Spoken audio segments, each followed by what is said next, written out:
joke lang yun. Katunayan nga, gumawa pa nga kami ng komersyal eh. Magbarkada kami ngayon eh, magtrupa kami ngayon. Pero at least nandyan siya at pero ganun kasi pag boxing eh, pag yumakap tapos ibig sabihin no, magpapahinga ka tapos susuntok na naman ulit. Pero pag yumakap sa'yo, tapos yumakap ka din, umiga na kayo ay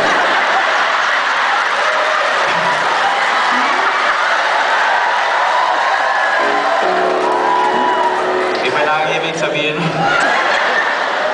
Pero ganun pa man, pasalamat ako siyempre sa isang tao na walang sama sumusuporta sa akin, kay Madam President. Thank you very much for always supporting me every time I have a fight, and it's super relaxing and absolutely that, and you know, thanks God. At siyempre, for my one and only wife, I love you, thank you. You're my one and only, and I'll never forget you. And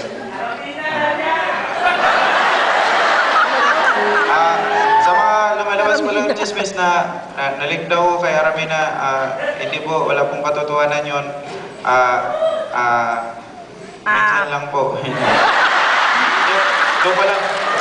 Hindi wala po talagang katotohanan yun at promise po.